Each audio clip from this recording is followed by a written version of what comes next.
말씀은 역대하 8장 11절부터 16절까지 말씀입니다. 제가 가지고 있는 성경으로는 666페이지에 있습니다. 역대하 8장 11절부터 16절까지입니다. 우리 함께 봉독하겠습니다. 솔로몬이 바로의 딸을 데리고 다윗 성에서부터 그를 위하여 건축한 왕궁에 이르러 이르되 내 아내가 이스라엘 왕 다윗의 왕궁에 살지 못하리니 이는 여호와의 궤가 이른 곳은 다 거룩함이니라 하였더라. 솔로몬이 낭실 앞에 쌓은 여호와의 제단 위에 여호와께 번제를 드리되 모세의 명령을 따라 매일의 일과대로 안식일과 초하루와 정한 절기 곧 1년의 세 절기 무교절과 칠칠절과 초막절에 드렸더라. 솔로몬이 또 그의 아버지 다윗의 규례를 따라 제사장들의 반일을 정하여 섬기게 하고 레위 사람에게도 그 직분을 맡겨 매일의 일과대로 찬송하며 제사장들 앞에서 수종 들게 하며 또 문지기들에게 그 반일을 따라 강문을 지키게 하였으니 이는 하나님의 사람 다윗이 전에 이렇게 명령하였습니다. 제사장들과 레위 사람들이 굳고 일에든지 무슨 일에든지 왕이 명령한 바를 전혀 어기지 아니하였더라. 솔로몬이 여호와의 전의 기초를 샀던 날부터 준공하기까지 모든 것을 완비하였으므로 여호와의 전 공사가 결점 없이 끝나니라. 아멘. 성전을 건축한 솔로몬은 두 가지를 지켰습니다. 첫째는 그가 정치적인 목적을 위해서 이방 나라와 혼인 관계를 맺게 되죠. 하지만 이방인 아내를 하나님의 성전이나 그리고 언약궤가 머물러 있었던 곳에 머물게 하지는 않았다라는 겁니다. 그 이유는 정략 결혼이기 때문에 솔로몬은 아내의 이 종교적인 성향, 다시 말하면 종교 생활을 용인해 주어야 했습니다. 그런데 그렇게 되었을 때는 언약궤가 머물렀던 곳이나 또 하나님의 성전을 더럽히게 되기 때문이죠. 그런데 이러한 조치는 이방인 아내의 마음을 상하게 했을 가능성이 있습니다. 어쩌면 그런 결과로 인해서 솔로몬의 말년에 이방인 아내들이 솔로몬의 마음을 변절시키는 원인을 제공하게 만들기도 했지 않나 싶습니다.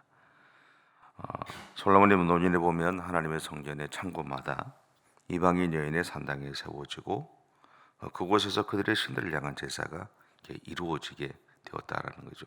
참 희한하지 않습니까? 밑에서는 하나님을 예배하고 또 구석구석의 산당들마다 이방인 신들을 예배하는 그 제사가 이루어지고 있는 그 모습을 한번 생각해 보면 참 아이러니하죠. 그리고 좀 웃기기도 하고 하여튼 좀 희한합니다. 어쨌든 이런 결과로 솔로몬 이후의 나라가 남유다와 북이스라엘로 나누어지기도 됩니다. 더 나아가서 이후의 역사에서 보면 이스라엘 사회 안에 이방인 신을 섬기는 일들이 비일비재하게 되죠. 그 결과 하나님을 향한 신앙과 이방인 신앙이 혼재져 있는 것이 이후의 이스라엘의 모습들이고 그들의 역사들이 증가하는 내용들입니다. 말씀을 생각하면서 이런 생각이 좀 들었습니다. 솔로몬이 만약 하나님을 조금만 더 믿었다면, 그리고 조급하게 무엇인가를 이루기 위한 노력을 멈추고 하나님의 인도하심을 구했다면 이스라엘의 역사가 어떻게 변했을까 하는 것입니다. 아마도 하나님은 솔로몬의 나라를 더 강성하게 만들었을 것이고 또 더 위대하게 만들지 않았을까. 솔로몬 자신이 생각했던 것보다 더. 사실은 우리가 신앙생활을 하지만 우리는 우리의 생각 또 우리가 생각하는 어떤 그 범위 안에서 그냥 이렇게 머물러 있는 경우가 많습니다. 하나님 앞에 기도하고 하나님의 도우심을 구하고 하나님의 은혜를 구하고 하나님께서 우리의 삶을 이끌어 가실 것을 구하지만 그럼에도 불구하고 우리는 우리가 정해뒀던 그 범위 안에서 하나님께서 우리 가운데 일하실 것을 이제 바라보죠. 근데 사실은 하나님은 우리가 생각하는 그 범위를 넘어서서 우리의 삶에서 일하기를 원하시는 분이더라라는 거죠. 성경이 그것을 우리에게 적어내 주죠. 근데 어쩌면 우리는 그 하나님의 모습을, 그 하나님을 믿지 못하고 있지 않는가라는 생각도 해보게 됩니다. 그럼에도 이 신앙의 여정을 가면서 가장 힘든 것 중에 하나는 기다림인 것 같아요. 신앙생활하면서 가장 힘든 것은 사실은 기다리는 것 같아요. 그것도 막연한 기대를 품고 기다리는 거죠. 사실 우리가 하나님 앞에 기도하고 믿음의 길을 가지만 우리는 하나님께서 우리 가운데 우리 기도에 응답해 주실 것을 기다리는데 사실은 정해져 있지 않죠. 언제 응답될지. 또 우리가 기대하면서 기도하는 것들에 대해서 언제 이루어질지에 대한 어떤 확신을 갖지 못하고 사실은 기다립니다. 그러다 보니까 우리는 그것이 좀 지치기도 하고 또 그것이 가장 힘든 것이 아닐까라는 생각도 해보게 됩니다. 세상의 일은 어떤 결과가 분명히 있거든요. 어느 정도까지 가면 분명히 결과를 얻을 수 있다는 것이 있는데 우리가 하나님 앞에서 기다릴 때는 보면 사실은 언제 끝날지 모를 경우가 참 많은 것 같습니다. 물론 하나님을 믿기 때문에 우리는 기다리기는 하지만 결과를 알 수 없는 이 기다림은 분명한 것은 우리를 지치게 만든다는 겁니다. 두 번째는 14절입니다. 14절 같이 한번 읽어보겠습니다.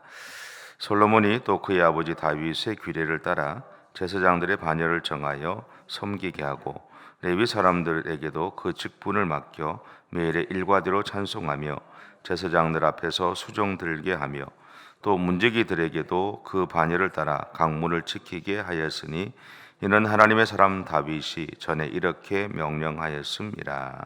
아멘. 하나님의 성전을 건축하면서 솔로몬은 하나님을 중심으로 자신과 백성들이 살아가는 삶과 나라를 꿈꾸었습니다.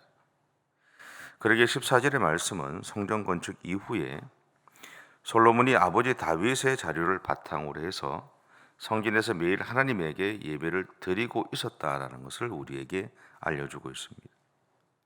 그런데 이렇게 하나님을 중심으로 또 하나님의 방법대로 살아가고자 노력했던 사람이죠. 그 결과 16절이 어떻게 이제 되어졌는지에 대해서 이야기하는데요. 16절을 다시 한번 읽어보겠습니다. 제사장들과 레위 사람들이 굳고 이르든지 솔로몬이 여호와의 전에 기초를 샀던 날부터 준공하기까지 모든 것을 완비하였으므로 여호와의 전 공사가 결점 없이 끝나니라. 아멘. 분명한 것은 솔로몬이 성전을 건축하면서 두로의 금속 장인의 도움을 받았습니다. 그리고 많은 백성들을 감안해서 성전의 기구들을 많이 만들었습니다. 전에 말씀드린 것처럼 10배는 만들었어요. 예전에 성막에 있을 때보다. 그리고 제사의 효율성을 높이기 위해서 노력하기도 했습니다.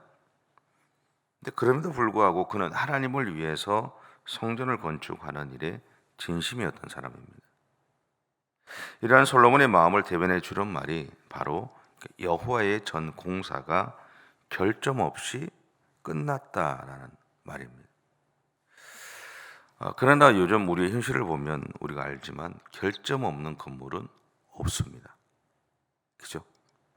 그래서 요즘 짓는 아파트를 이렇게 들어가시는 분들은 예전에 지었던 아파트가 더 좋다 그래요. 결점 없는 건물은 없어요. 아무리 잘 지었다고 그래도 뭔가가 이렇게 흠이 있고 문제가 생기는 것을 이렇게 바라보게 되죠. 근데 오늘 성경은 자신 있게 결점이 없다라고 선언하고 있다. 이 말을 통해서 우리는 솔로몬이 성전을 건축하기 위해서 얼마나 많은 시간을 투자했는지, 그래서 확인하고 또 확인하고 보고 또 보고 작은 것 하나까지도 챙기면서 이전의 자료에 어긋남 없이 온전히 하나님이 거하실 장소로서의 성전을 건축하고자 노력했는지 알 수 있게 됩니다. 결국 이런 솔로몬의 모습을 통해서 우리는 그가 하나님 앞에서 그리고 하나님의 마음에 합당하게 살아가고자 노력했던 사람이다라는 것을 알게 되죠. 그리고 하나님께 드리는 예배에 진심이었던 사람이기도 하고요. 백성들이 온전히 하나님만을 바라보고 살아가도록 최선을 다해서 노력했던 사람이기도 했습니다.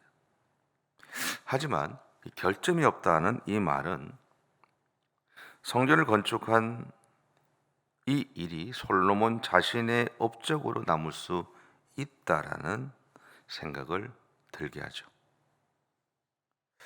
이것이 제 마음에 들었던 염려이기도 합니다. 물론 성경의 뒤에 내용을 알기 때문에 이런 마음이 들었는지 모르지만 결점이 없다는 이 말은 어쩌면 솔로몬 자신의 업적으로 남았다라는 것을 의미하는 말이기도 하지 않을까 싶습니다.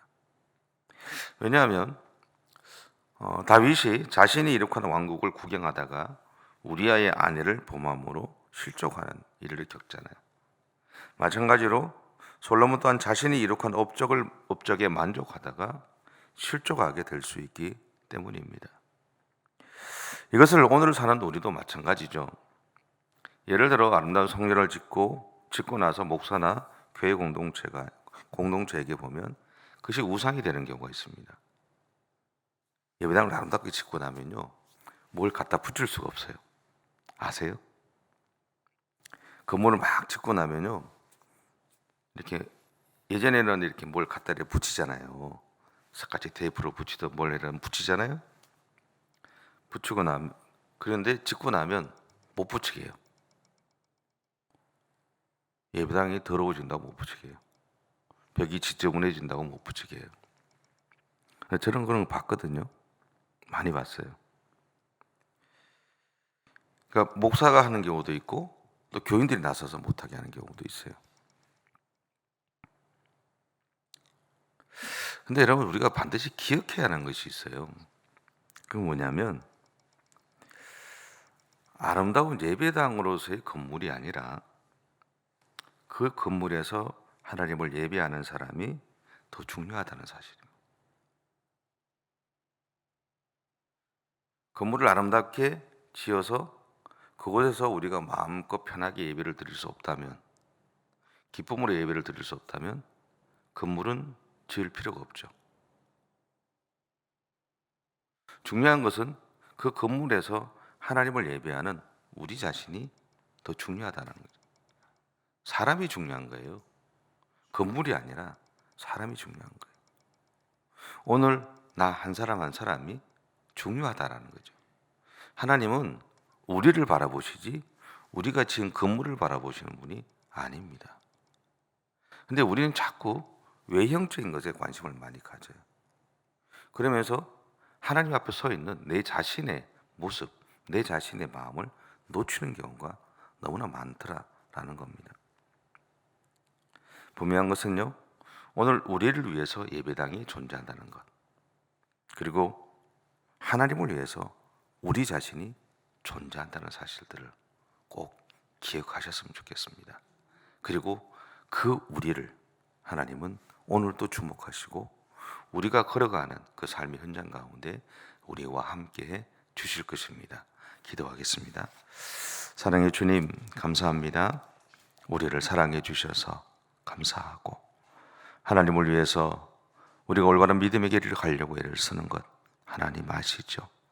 그런 우리를 아시기에 오늘도 우리 가운데 우리를 격려해 주시고 우리 안에 하나님의 은혜로 충만하게 채워 주시는 것을 분명히 믿습니다. 오늘도 그 하나님의 은혜 가운데 살아가는 우리 모든 성도들의 삶이 되어줄 수 있도록 인도해 주시기를 간절히 바라오며 예수님의 이름으로 기도드립니다. 아멘. 하늘에 계신 우리 아버지, 아버지의 이름을 거룩하게 하시며 아버지의 나라가 오게 하시며 아버지의 뜻이 하늘에서와 같이 땅에서도 이루어지게 하소서. 오늘 우리에게 일용할 양식을 주시고 우리가 우리에게 잘못한 사람을 용서하여 준 것 같이 우리의 죄를 용서하여 주시고 우리를 시험에 빠지지 않게 하시고 악에서 구하소서.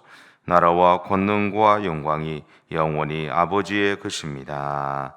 아멘.